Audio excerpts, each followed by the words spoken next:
안녕하십니까. 오늘의 말씀을 시작하겠습니다. 한국의 그 대기업인 삼성그룹 창업주였던 이병철 회장이 그 자신의 암투병으로 인해서 이제 죽음을 한 달여 정도 앞둔 시점에 신부에게 24가지의 질문서를 남겼는데 그것이 화제가 된 적이 있었습니다. 그가 A4 용지에 남겨놓은 질문은 무슨 돈이나 기업 경영에 관한 이야기가 아니고 또 자신이 죽은 다음에 그 대를 이어나갈 가족들이나 후손들에 대한 이야기가 절대 아닙니다. 그가 남겼던 질문은 바로 이런 것이었습니다. 정말 신은 존재하는가? 그렇다면 신의 존재를 어떻게 증명할 수 있는가? 또 사후에 인간의 영혼이 있다는 것을 어떻게 알 수 있는가? 신은 또 왜 자신의 존재를 분명하게 드러내 보이지 않는가? 이런 등등의 물음이었습니다. 그런데 이런 질문에 대해서 무신론자들의 그 대답은 보통 신의 존재에 대한 뚜렷한 증거가 없다 이렇게 말하곤 합니다. 그 러셀이라는 무신론자는 만일 자신이 신 앞에 서게 된다면 믿을 만한 증거가 충분하지 않았다 이렇게 이야기하겠다고 이야기했습니다. 그 반면에 많은 그리스도인들조차도 하나님은 왜 부정할 수 없을 만큼 아주 확실한 방법으로 자기 자신을 보여주지 않는가라는 의심과 회의를 갖게 될 때가 있다는 것이 사실입니다. 우리가 잘 알다시피 불교에서는 윤회설이라는 것이 있는데 이것은 사람이 죽으면 이 세상에서 다시 태어난다는 그런 종교적인 교리입니다. 어떤 사람들은 이 말이 사람들에게 더 많은 기회를 제공해 준다는 이유로 자비로운 교리라고 이렇게 말하기도 합니다. 그렇지만 여기에는 모순이 있기 마련입니다. 왜냐하면 이 세상의 기원이나 최초 인간의 존재를 설명해 주지 못하기 때문입니다. 다시 말해서 윤회설이라는 것은 우리 인간의 생을 계속해서 돌고 도는 것이기 때문에 최초의 처음 시작점은 없다는 것입니다.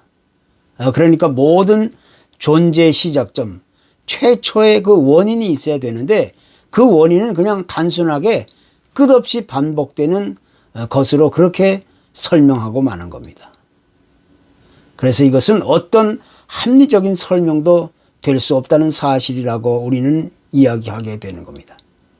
만약에 그 윤회설이라는 것이 사실이라면 인간이 세상에 나오기 이전의 그 단계, 우리의 그 전생에 대한 그 기억을 입증해야 되는데 그 전생에 대한 존재의 그 기억이 우리는 밝힐 수 없다는 겁니다.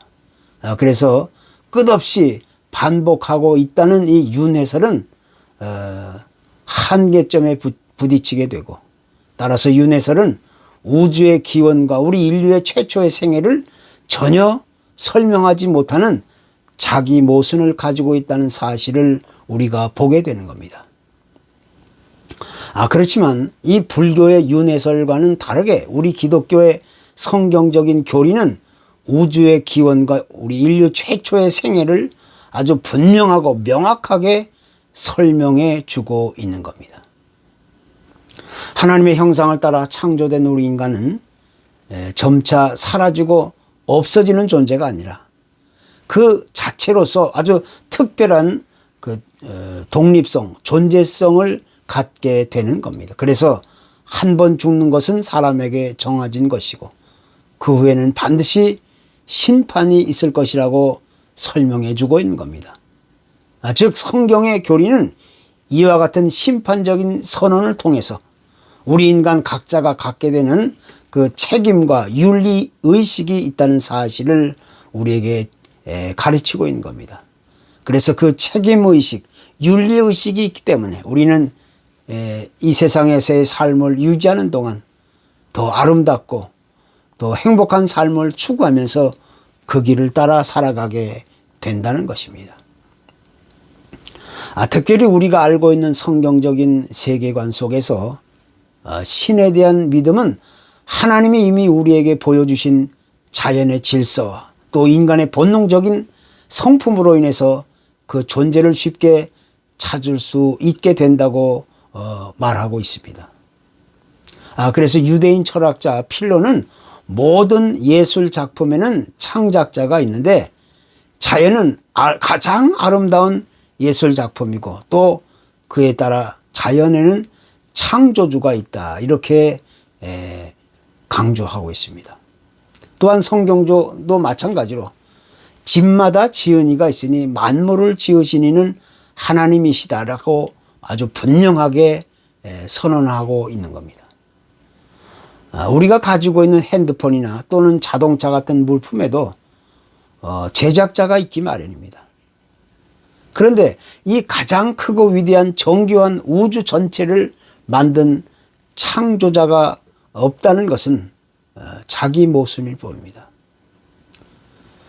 또한 다른 한편으로 생각해 보면 이 많은 그리스도인들을 박해하고 있었던 사울이라는 사람이 있는데 이 사람이 다메섹으로 가는 도중에 부활하신 예수 그리스도를 만나는 아주 극적인 체험을 하게 되옵니다. 이때 그는 그런 개인적인 아주 독특한 체험을 통해서 하나님의 존재를 더 확실하게 믿을 수 있지 않겠느냐, 이렇게 말할 수 있습니다만은 그것 또한 올바른 대답은 될 수가 없는 겁니다.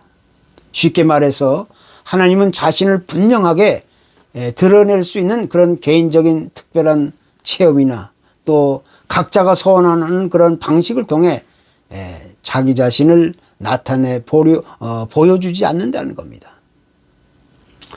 또한 종종 하나님은 우리가 미처 생각할 수도 없는 아주 특별하고 아주 기이한 방법을 통해서 또 어떤 기적 같은 일들 통해서 자기 자신을 드러내 보일 때가 있지만 하나님은 그렇게 일방적이고 반강제적인 방식으로 우리에게 믿음을 요구하지 않는다는 것입니다.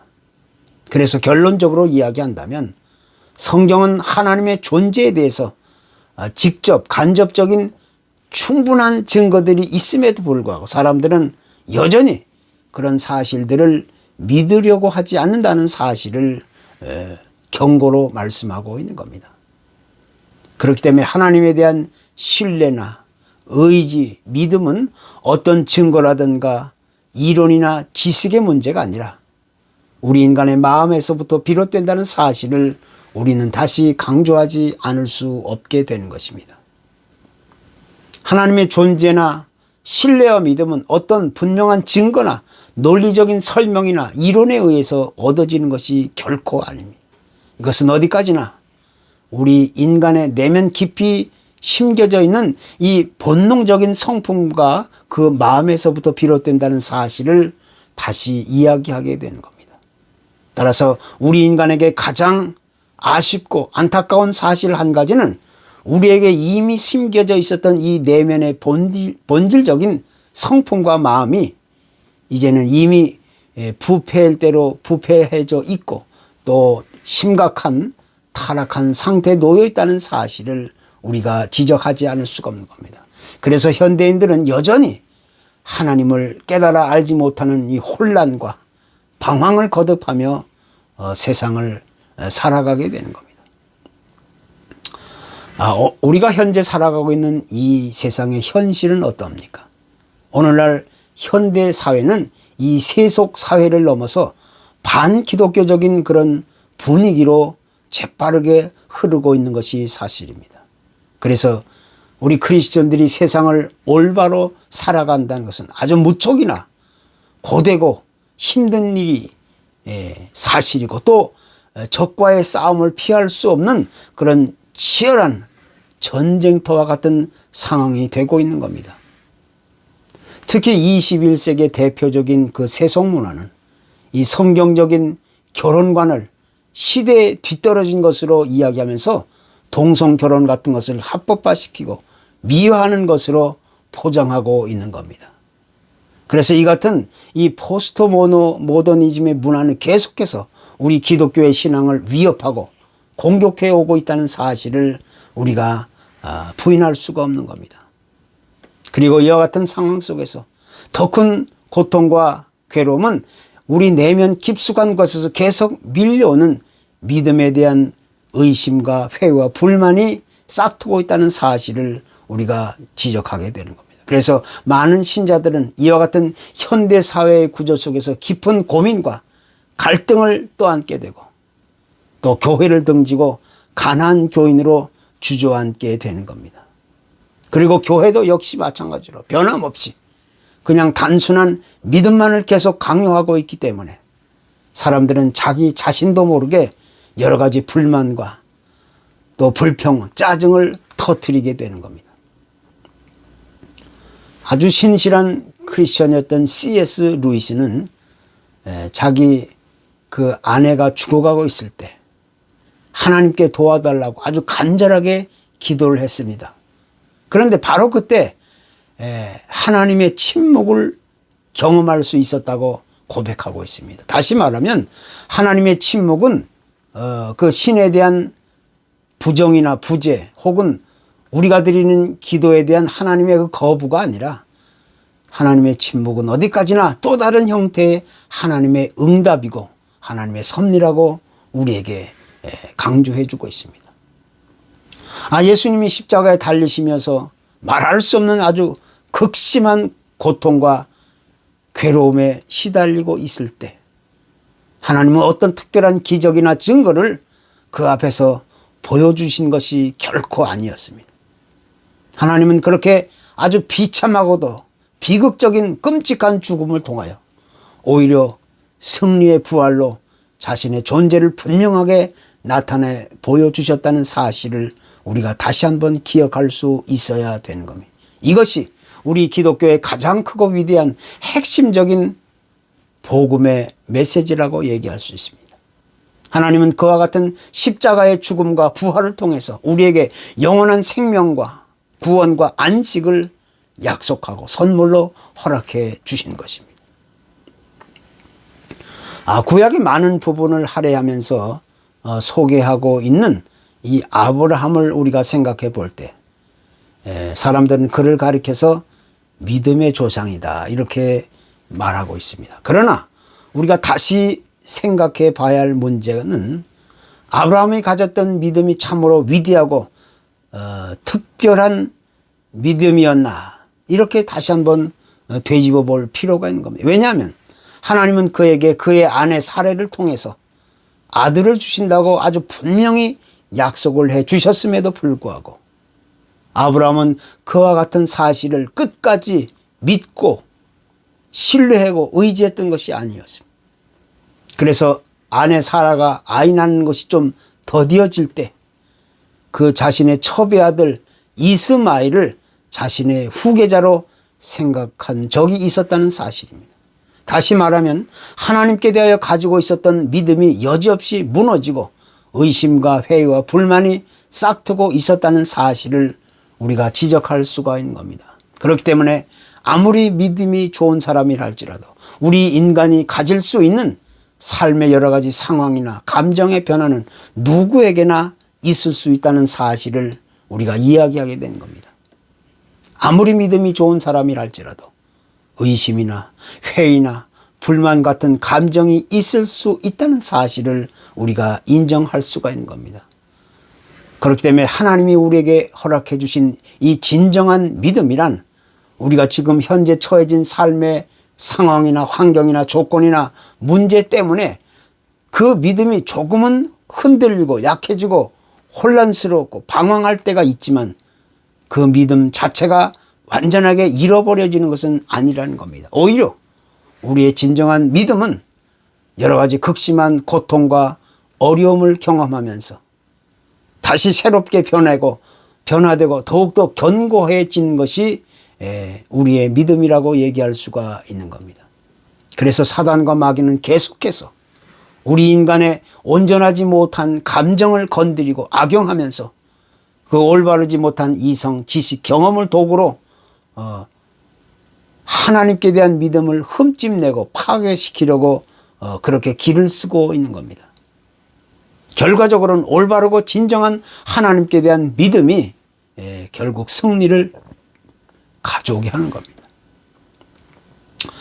예수님이 부활하셨다는 사실을 도저히 믿을 수 없었다고 말하는 그 제자 도마에게 주님은 이렇게 말씀하셨습니다.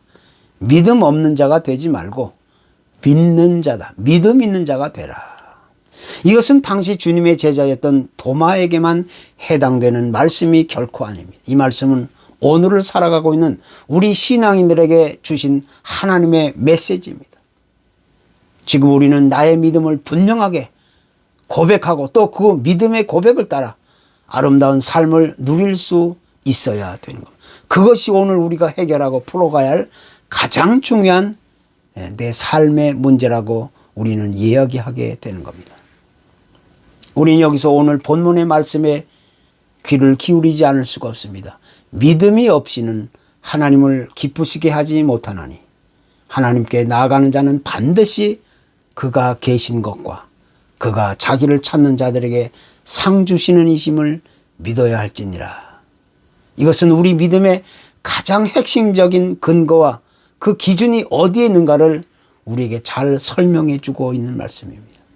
우리가 믿고 있는 하나님은 나의 생각과 의지와 논리와 경험에 의해서 결정되는 것이 결코 아닙니다.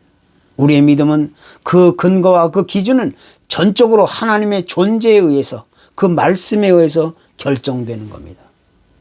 단지 그 무엇보다 중요한 사실은 그와 같은 하나님의 존재에 대해서 내가 어떤 결정적인 선택을 하고 있는지에 대해서 그 마지막 결과가 주어지게 된다는 것입니다.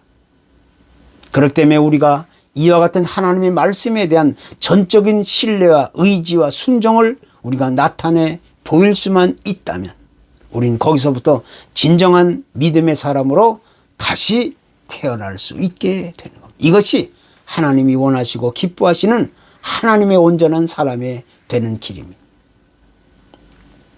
이제 우리의 삶은 곧 각자의 믿음의 선택에 의해서 결정된다는 이 진리를 마음 깊이 새기고 또 새기며 이제 그 말씀을 따라 세상을 헤쳐나갈 수 있어야 되는 겁니다.